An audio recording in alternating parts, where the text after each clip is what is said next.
আয়েশা, বিয়ের আগে তোরে কিন্তু আমি 3বার স্বপ্নে দেখছিলাম। বড্ড খুশি হয়ে গেলেন আয়েশা।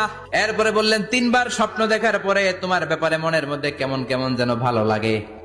তারপরে একটা ছোট্ট কাগজের মধ্যে, জান্নাতি কাগজ, রেশমি কাপড়ের মধ্যে তোমার চেহারাটা এনে জিব্রাইল বললেন, দেখেন নবী কেমন লাগে। আমি কইলাম, ভালো লাগে। কার মেয়ে? আপনার বন্ধু আবু বকরের মেয়ে। বিয়ে করবেন নাকি? বিশ্বনবী বললেন, ও জিব্রাইল, তুমি যদি ঘটক হও, আল্লাহ যদি হয় কাজী, আমি মোহাম্মদ বিয়েতে রাজি। বিয়ে হয়ে গেল, কিন্তু ঘরে দামি ফার্নিচার নাই, টাকা পয়সাও তেমন নাই, কিন্তু আছে খালি সুখ। এত ভালোবাসতেন মা আয়েশাকে।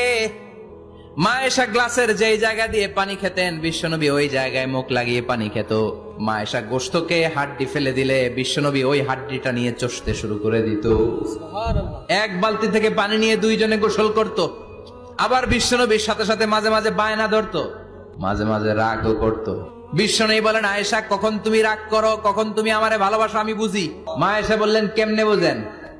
বিশ্বনবী বললেন, যখন তুমি রাগ করো তখন নামাজের পরে দোয়ার মধ্যে বলো, ও ইব্রাহিম আলাইহিস সালামের আল্লাহ, আপনি আমার উপর দয়া করেন। তার মানে তুমি রাগ করে আছো, আমার নাম নাও নাই। আর যখন আমার উপর খুশি থাকো, নামাজের পরে দোয়াতে বলো, মুহাম্মদ সাল্লাল্লাহু আলাইহি ওয়াসাল্লামের আল্লাহ, আপনি আমাদের উপর রহমত করেন। তার মানে খুশির সময় তুমি আমার নাম নাও, রেগে গেলে অন্য নবী দেয়া দোয়া সাইরা দাও, রেগে গেলে আমার নামটা নাও না। মা আয়েশা বলে, নবী গো, আমি তো শুধু নামটাই মুখ দিয়ে নেই না, কিন্তু কলিজা থেকে তো আপনারে বাদ দিতে পারি না।